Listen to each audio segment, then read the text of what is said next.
G'day and welcome back to the House Podcast is what you're listening to. Today we're going to get into some Origin squad reviews. The squads have been announced for both sides and we're going to dive into them deeply, talk about who's in there, why they're in there, and possibly talk about who was just unlucky to miss out for game one of the Origin series.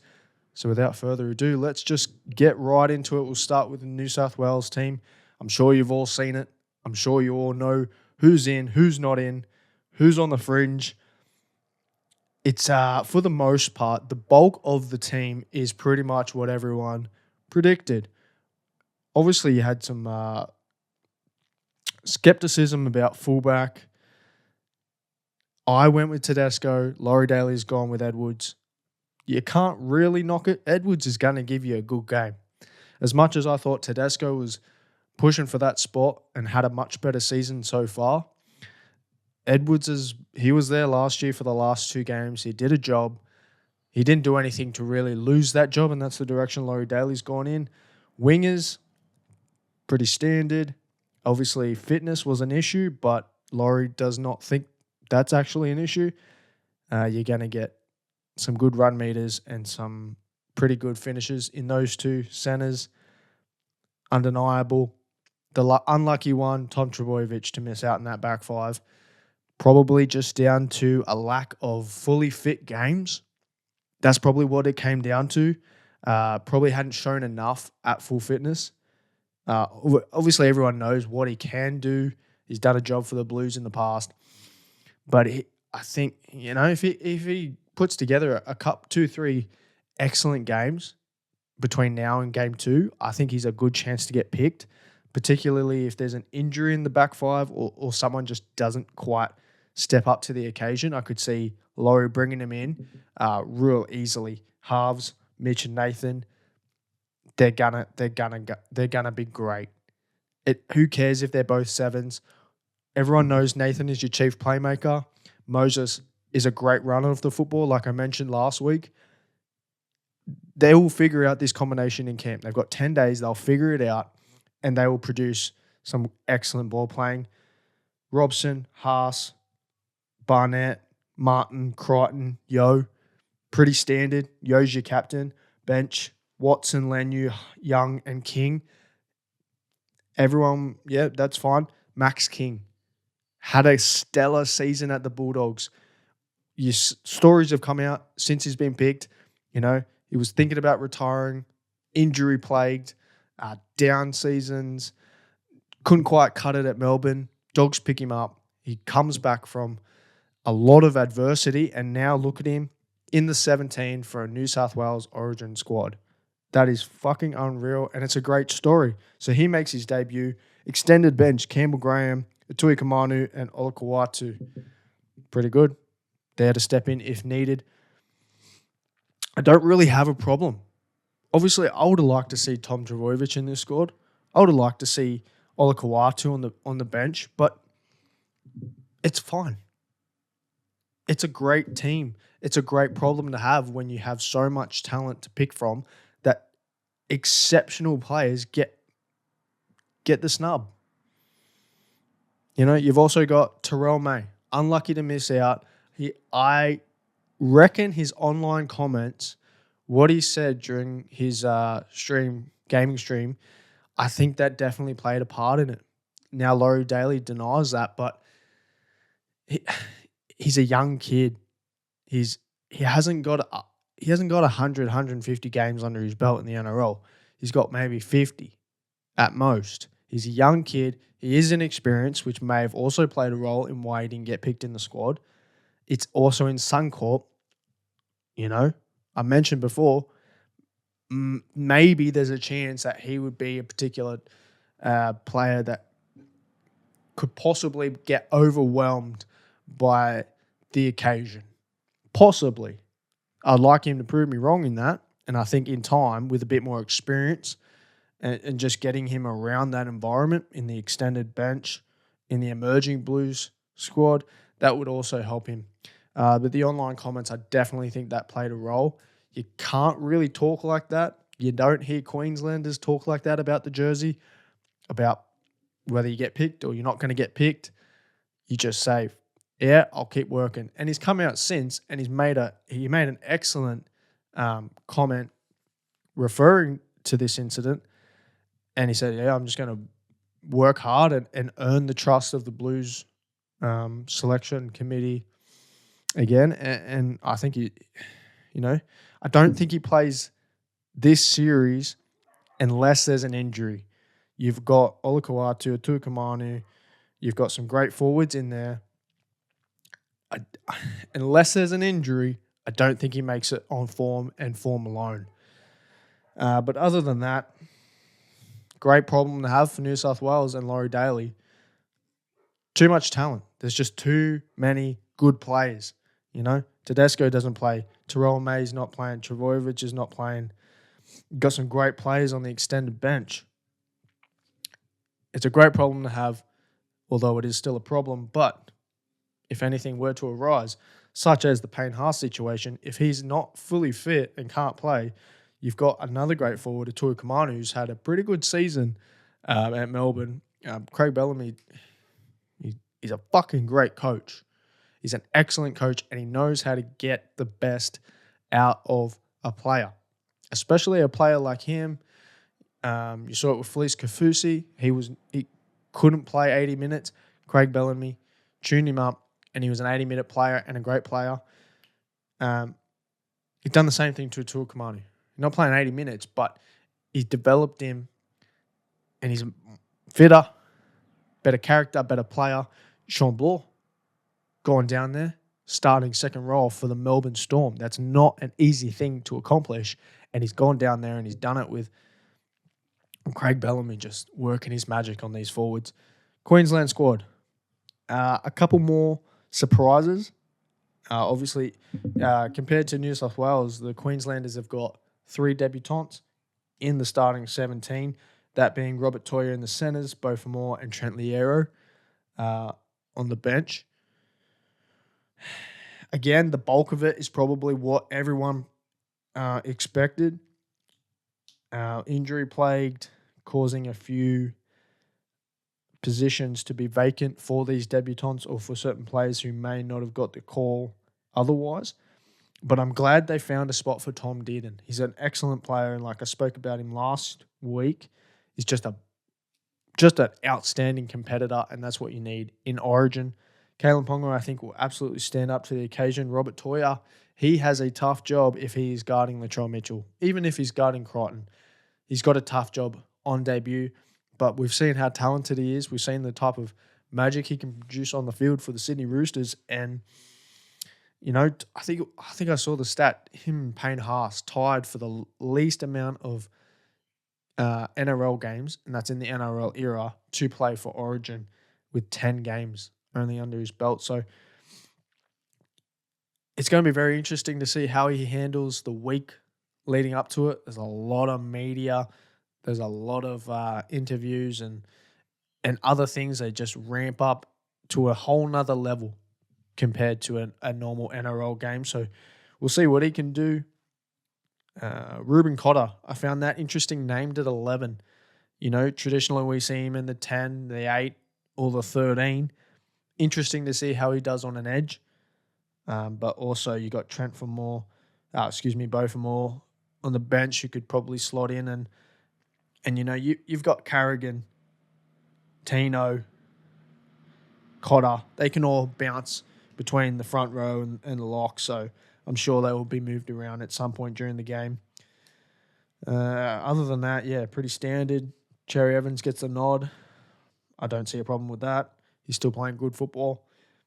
Kurt Mann, Jesse Arthurs, and Funiyaku on the extended bench. Not a problem with that. Great players having good seasons. I think it's an excellent matchup, particularly in the middle. New South Wales seem to have the edge, but Queensland, I hate saying this as a New South Welshman. I hate saying it, but sometimes you just think that no matter the player, no matter the position, no matter the game, sometimes that Maroons jersey just seems to fire up those Queenslanders a little bit more. It just seems that when they put that on, it doesn't matter whether they're down in form. It doesn't matter whether they're struggling with injury. It doesn't matter whether they're young or inexperienced. They just absolutely step up to the plate and do not let you down. Do not let their state down, their team or their coaches. I hate saying it. But it just growing up with the fucking Billy Slaters, the Cameron Smiths, the Thurstons, the Cronks, the Lockiers, they just embodied a different spirit, an origin spirit that was slightly different to the New South Wales team. And maybe that had a lot to do with the Queenslanders stuck true to a lot of their players. A lot of their teams were very, very similar. Whereas New South Wales, you saw a lot of changes, series to series, game to game over the years. And I don't blame them. They had to continually find something, change something to beat those dominant Queensland teams. So it only makes sense in that regard. But that's the only thing that can really make me ponder the battle in the middle, particularly in the middle. The outside backs. That's where New South Wales have the edge. The back five coming out of trouble, they're just meter eaters, absolute meter eaters, and line break eaters in the centres. Like Edwards, he'll give you 200 metres. Same with Toto. Lomax will give you 11, 12, 13 hit-ups. Crichton and Mitchell, they'll give you maybe not quite as many hit-ups, maybe not quite as many metres, but their ability to break the line, break tackles is excellent. And, you know, we've seen it in the NRL and we've seen it in the Origin level as well. They can break a game open, coming out of trouble and close to their own try line. So I think that's where the New South Wales team has the biggest edge, is the back five coming out of trouble. Queensland's edge, though, comes from their very experienced and very dangerous spine with Ponga, Munster, Cherry Evans and Grant. That's deadly. If they have the ability to link up and communicate well and just find a bit of a partnership in that spine, in that back line, I think that's where Queensland hold the most danger to winning this game. The other one being that it is in Suncorp. That does play a role in Origin. You know, every year you kind of lose a little bit of a home field advantage as stadiums get bigger, more modern, more similar, to be honest. Travel also becomes easier on the players. So home field advantage kind of loses its ferociousness year after year after year. New Zealand being the exception, holding their ground, so to speak. Obviously, a lot more travel going over there. The fans are fucking insane in a good way, in a very good way. But in Origin, it's different. Everything is different in Origin. It goes to that next level. It's, if not the pinnacle of rugby league, it's slightly below that, slightly below. So everything ramps up, and home field advantage definitely plays a role in Origin, and that's only going to help the Queenslanders. But we beat them there last year, so we can definitely do it. New South Wales have to target Munster, shut him down early before he can be creative and find something to just break open the defensive line. Queensland, and he's done it time and time again, when they need something from a player, from anyone, Munster steps up. And with Ponga roaming around, with Toya, he's a strong, athletic centre. Holmes, you've seen what he can do on the wing. He can score 5 tries a game. You got Hammer, you got Coates. That's a deadly back five to be floating around Munster if Munster decides to pull something out of his fucking ass just this gold nugget. And I don't know, chip and chase, dummy and run.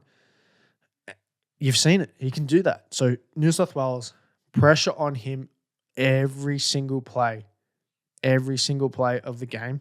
Pressure him, target him, tire him out, run at him, do everything at him so that when he has the ball, he's fatigued or he doesn't have the time or he doesn't have the space to get creative, to come up with some beautiful magic and bust the game wide open. That will be the New South Wales key to winning. Back five coming out of trouble, shutting down Munster. That will be the key. And for Queensland, it's just give the spine time and hopefully they can develop a really good partnership in camp. And if they get time, they get good ball, they get good possession, that spine can be absolutely deadly, linking up with any one of the other outside backs. In the middle, it's going to be a great battle. They're pretty evenly matched. I would give the edge to New South Wales. More talent, probably more game minutes in all of those players as well. But like I mentioned before, putting on that Queensland jersey just kind of does something a little bit different to those players up there. But man, it's going to be a great game. Every Origin game is great. Even the ones in the past, the recent past, who have been like 48-4, 38-10, they're still good games. Obviously, depending on who's winning and who you're rooting for, but those are still great games. And on almost every single game, early on, first 20 to 30 minutes, even the first half, it's always a tight battle. 6-4, 4-4, 0-all. It's those types of battles in the trenches. And I'm excited. Maybe not for this game. Well, definitely not for this game because we've got nothing lined up. But maybe for game 2 or 3, we'll have a live footy companion on YouTube. Watch the game. We'll see. Something in the works for that. Something to think about. But cannot wait. 7 days from the time that I'm recording this. 7 days till kickoff. Cannot wait. All right. Warriors round 12 jersey. I don't know if you've seen it. Maybe you have, maybe you haven't. I'll put a picture up now. This is the jersey that they will wear against the Raiders. It's a special jersey designed by Lewis Brown, former Warrior, former NRL player, and the creator of the Earls clothing brand, if you've never seen him. But I think this jersey looks absolutely sick. It is clean. It's kind of traditional too for the Warriors, and it's designed based off the membership letter he received as a kid from the Warriors. That was kind of the inspo. That's where he drew the inspiration to come up with this jersey design, and I think it looks mad. I think it absolutely looks sick. I've always loved the Warriors gear when they've stuck to that black, grey, red colour scheme. I do prefer it over their green, blue, and white, although that does look good, and I understand it's heritage, it's paying homage, but I just love the black and white and the grey and the red. My favourite Warriors jersey from the first stint in the Warriors where RTS was there, that black Woodstock jersey. Black had a bit of grey. It was like the fern going underneath the chest piece there. It was fucking sick. I love that. It's my favourite Warriors jersey. So seeing them go back for one game, but seeing them go back to that black and white, it looks fucking mad. It looks sick. I love it. I'm excited to see the Wars rep this jersey. Round 12 against Canberra, round 1 rematch from their game in Vegas. That was a good game. That was a really good game. So this should be a pretty good clash. Not too many out from either side for Origin camps, but I think this is going to be a pretty good game. Even though it's a reduced round 12, few buys, only 5 games this round, you still got some really good matchups. And it finishes with the Warriors versus the Raiders.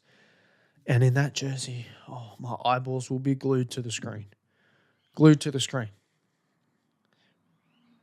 Round 12. This is going to be interesting. A lot could change in the top four after this round. With it, you got a fair few players out with Origin camps from those teams in the Bulldogs, in the Storm. It's always been a period for teams to get some wins on the board and make a push for the 8. These periods, 1 to 2 games per Origin game. Great teams. Well, the teams that are doing great that particular season, there's a fair chance that a lot of those players are going to be in Origin camps. And you are going to see it this round.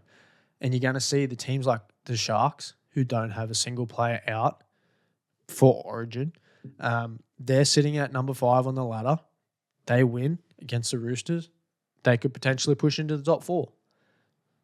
Same with, I think, the Dolphins. They could definitely push in or at least get really close.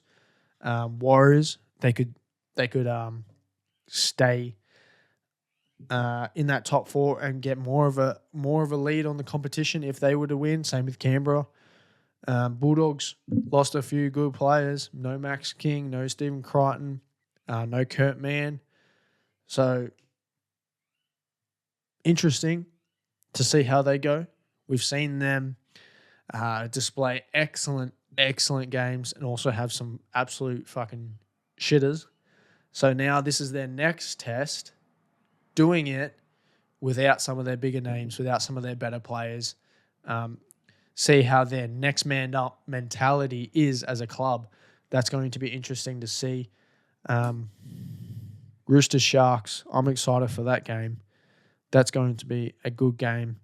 You still have Tedesco, Dom Yum. He's called back into the side. Mark Nwangani-Tawase, he goes into the centres for Robert Toya after his fucking brilliance last week, scoring one of the better tries that we've ever seen in the NRL. Interesting to see what he can do from the centres. I'm excited. It's rugby league. Of course I'm excited. You're excited. We're all excited. It's rugby league. There's always shit going on. There was always something to be excited for. And I am excited. I'm excited for Origin. I'm excited for round 12. I'm excited to see the Warriors in some black and white. I can't wait. I can't bloody wait. It's going to be great. All right. Short, sharp, nice and sweet. That's going to do it for this episode of To The House. Enjoy your round 12. We won't be talking again until after game 1 of Origin. So I'm going to be taking some notes. Don't you worry. And in the next episode, we'll be doing an Origin 1, game 1 breakdown. And hopefully I'm saying, game 1 result, New South Wales 26, Queensland 4. That seems kind of realistic and also, heavily biased. But let's do that. New South Wales 26-4, game 1 prediction. Let's just lock it in, Eddie. Let's just lock it in. That's what it's going to be. And we're going to be talking next time on next episode with New South Wales 1-0 in the series. That's going to be excellent. So until then, strap your bootstraps. Yeah, do that. Enjoy footy, and I'll see you then.